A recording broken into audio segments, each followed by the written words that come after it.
Good evening. It's about 9 o'clock Central Mountain Time. Tuesday, October 6th, 2020. Uh, there was a Trump got out of the hospital. He said he had COVID, but I don't believe him. And I think HIPAA laws be damned, but I think we ought to be able to see those results. President Obama had to produce his birth certificate because his son of a bitch. Why can't Trump release his test results? And there are so many reports coming out now that Stephen Miller and other people in the White House have COVID 19. Some generals or some people at the Pentagon who work close to the White House have it. And uh,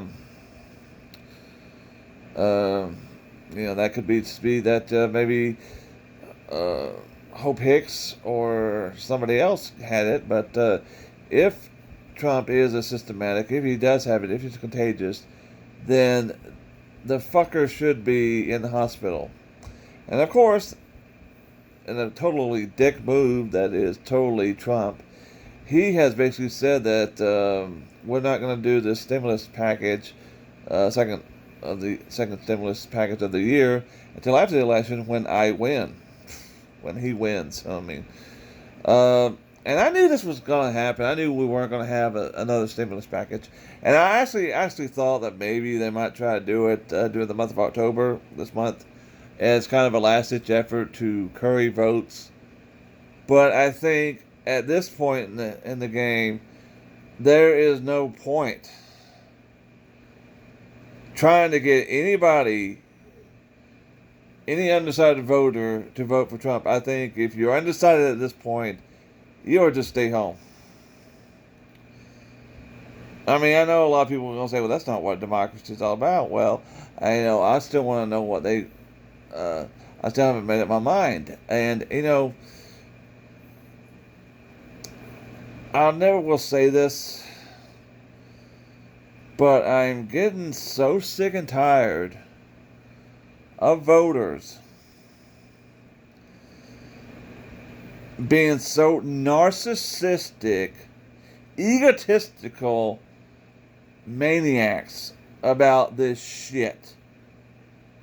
Pardon my language, but it pisses me the fuck off when people say stuff like, well, I just cannot bring myself to vote for so and so.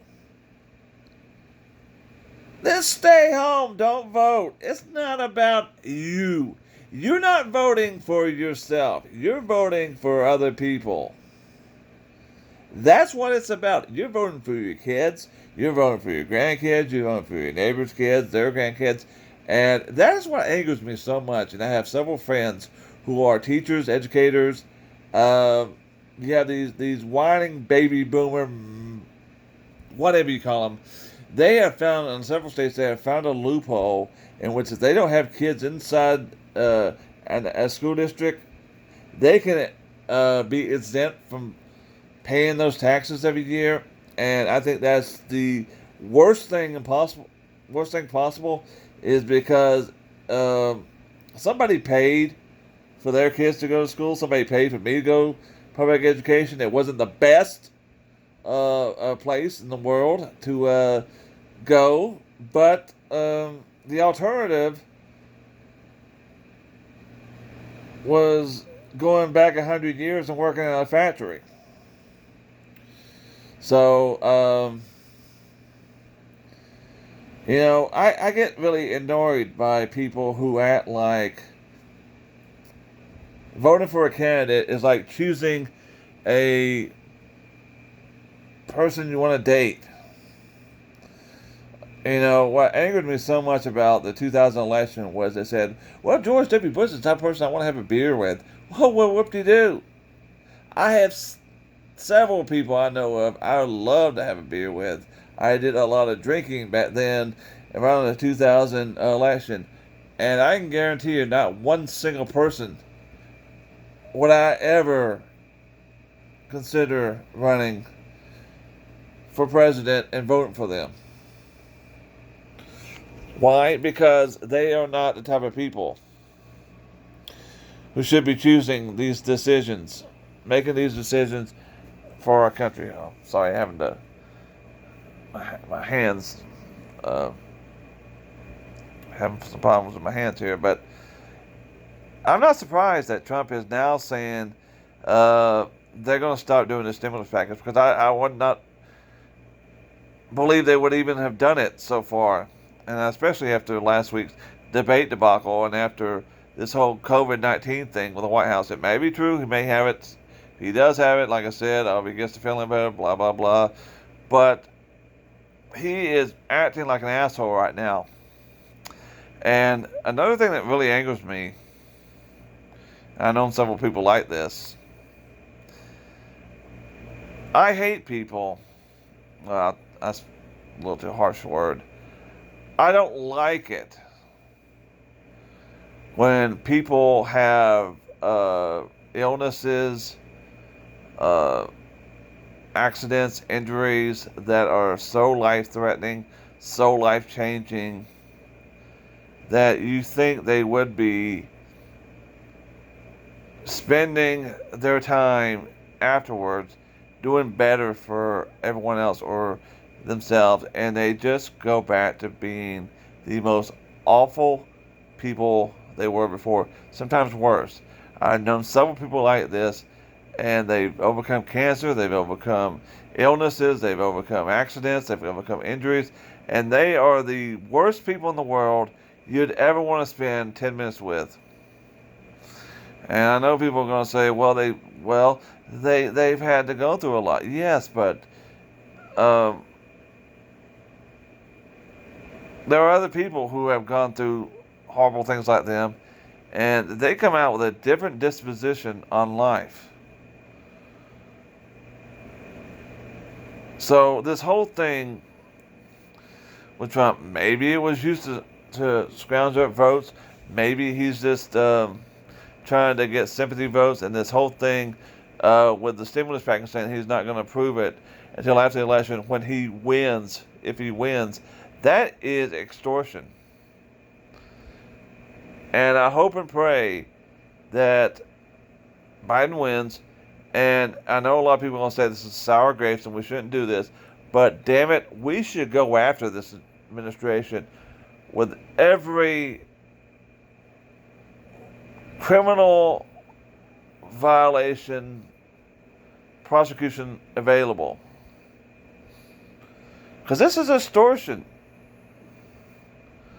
He's trying to buy votes. He wants you to vote for him to get a stimulus package, and they're trying to get through this stupid Supreme Court justice nomination. And another thing is, people don't understand, we wrote the laws, the American people. She shouldn't even be there. Kavanaugh should not be on the Supreme Court. Gorsuch should not be on the Supreme Court. Let's get them all off there. We can do it. Why are we still acting like we can't do it? And I know people are going to say, well, we shouldn't go after an administration after they voted out because that can set a precedent. Bullshit. I mean, a year after Nixon resigned, people were still being prosecuted and convicted. So, we did it before, we can do it again. And I think a lot of people say we shouldn't do it. They're above the older opinions that, let sleeping dogs lie. And too often in this country, we've allowed people, especially with George W. Bush and Dick Cheney. I mean, we even had the Kate uranium thing, and almost probably any other democratic government, that would have been grounds for immediate prosecution. Because they lied. But yet we keep acting like, let's just get them out of office, and that'll be the end of it. But we're telling them that they can get away with it, and it's going to get worse. If we don't go after the Trump administration, years down the road, we're going to get somebody completely worse than him. And I know that's hard to believe, but until you start holding people accountable, and I'm saying it doesn't matter if they're Republican or Democrat, whatever, get their asses prosecuted, show them that they cannot do it and get away with it, and, let's just start, getting it back.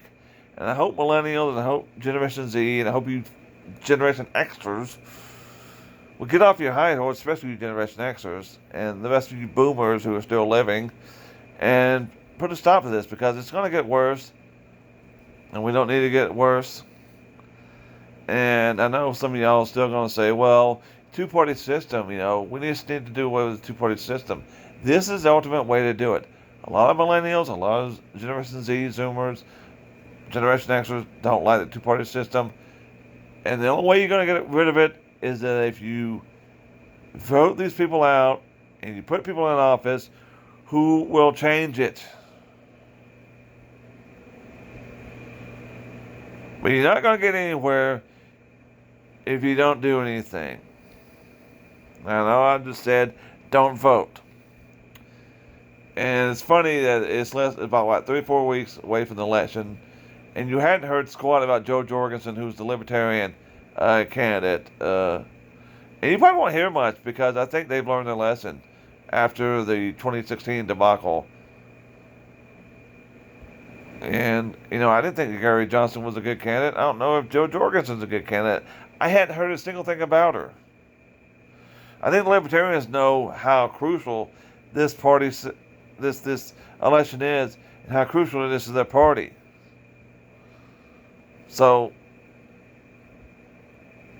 let's do something. This is extortion. We are being told by people that we're not going to get any help unless we play ball. That's what Trump does. He is a mafia mobster president. That's how they work.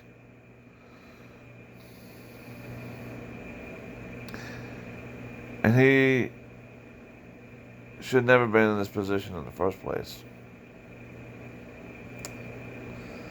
Because I know people 30 years ago who would have never voted for him. Now they're rallying behind him like he's God Almighty. I think we need to quit asking, how do we come to this? And we need to start saying, how are we going to stop this?